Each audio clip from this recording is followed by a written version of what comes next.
সাংগঠনিক সম্পাদক, বাংলাদেশ জাতীয় গার্মেন্টস শ্রমিক জোট, বাংলাদেশ জাতীয় গার্মেন্টস শ্রমিক জোটের সাংগঠনিক সম্পাদক মোহাম্মদ আশরাফুজ্জামান। শ্রমিক অধিকার পরিষদ কর্তৃক আয়োজিত আজকের কোনাবাড়ি এই ডিগ্রি কলেজ মাঠে উপস্থিত আজকে আমাদের এই মিটিং এর সম্মানিত সভাপতি, উপস্থিত ইলেকট্রনিক প্রিন্ট মিডিয়ার বন্ধুগণ, সকলে আমার সংগ্রামী শুভেচ্ছা ও অভিনন্দন গ্রহণ করবেন। ইতিমধ্যে বাংলাদেশ শ্রমিক অধিকার পরিষদ গাজীপুর জেলার একটা মিছিল আমাদের মধ্যে উপস্থিত হয়েছে। আমরা সবাইকে গণতান্ত্রিক মাধ্যমে অভিনন্দন জানাই।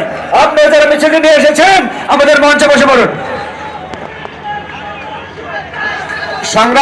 সংগ্রামী সাথী ও বন্ধুগণ, আপনারা একটা জিনিস মনে রাখবেন, শ্রম থেকেই সম্পদের সৃষ্টি হয়। শ্রম না থাকলে কোনো কিছুই থাকতো না।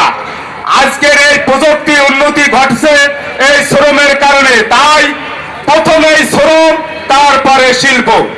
সংগ্রামী সাথী ও বন্ধুগণ, ছাত্র জনতার গণ অভ্যুত্থানের মধ্য দিয়ে সরকার পরিবর্তনের পরেই আমরা দেখলাম যে অন্তর্বর্তী সরকার গঠন হইল। গঠন হওয়ার পরে ঢাকা, সাভার, আশুলিয়া এবং গাজীপুর সহ আমাদের শিল্প অঞ্চলগুলোতে আমরা দেখলাম যে একটি নন ইস্যুকে ইস্যু বানিয়ে কলকারখানাগুলোতে শ্রম অসন্তোষের সৃষ্টি করা হয়েছে। আমরা দেখেছি সরকারের শ্রমিক এবং মালিক পক্ষের পক্ষ থেকে যে 18 দফা দেওয়া হয়েছে, সেখানে বর্তমান যে কারখানাগুলোতে শ্রমিকরা হাজিরা বোনাস পান, সেখানে 225 টাকা বৃদ্ধি করা হয়েছে। কিন্তু অত্যন্ত দুঃখের বিষয় বলতে হচ্ছে, কোনাবাড়িতে আমি কয়েকদিন অনুসন্ধান করে দেখেছি এবং শ্রমিকদের সঙ্গে কথা বলেছি, সেখানে অনেক কারখানায়